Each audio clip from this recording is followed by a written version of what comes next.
संत ज्ञानेश्वर महाराज पालखी सोहळ्यात छायाचित्रण करण्यासाठी पश्चिम बंगाल येथील कल्याण चट्टोपाध्याय वय 48 हे बुधवारी आले होते। गुरुवारी पुरंदावडे येथे रिंगण सोहळ्याचे छायाचित्रण करत असताना स्वाराचा व माऊलीचा अश्व धावत असताना स्वाराच्या अश्वाच्या मागील उजवा पाय माऊलीच्या अश्वाचा लगामामध्ये अडकल्याने तो धावत असताना अडखळला आणि रिंगण पाहण्यासाठी बसलेल्या भाविकांच्या अंगावर पडला। त्यामध्ये 2 जण जखमी झाले। कल्याण चट्टोपाध्याय हे Mitali apartment Mondalpara road north 24 Parganas Baranagar Kolkata Paschim Bengal येथील रहिवासी होते। याबाबत सोलापूर ग्रामीणच्या अकलूज पोलीस ठाण्यामध्ये अनैसर्गिक मृत्यूची नोंद सायंकाळी 7:45 दरम्यान केली। आशुतोष अप्पासाहेब कोळी राहणार जयसिंगपूर जिल्हा कोल्हापूर यांनी खबर दिली आहे। पोलीस निरीक्षक भानुदास निंभोरे यांनी दिलेल्या माहितीनुसार माऊलीच्या पालखी सोहळ्यात गोल रिंगण सुरू असताना अश्व पडल्याने चट्टोपाध्याय यांना चक्कर आली आणि ते बेशुद्ध पडले। त्यानंतर अकलूज येथे उपचारासाठी सरकारी रुग्णालयात दाखल केले। तेथील डॉक्टरांनी उपचारापूर्वीच त्यांना मयत घोषित केले।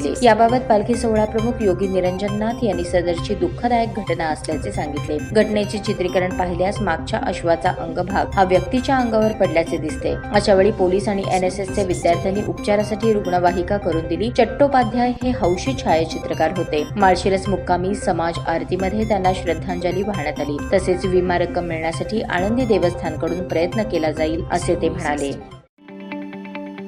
ताज्या बातम्या पाहण्यासाठी प्राईम महाराष्ट्र न्यूज चॅनलला सबस्क्राईब करा।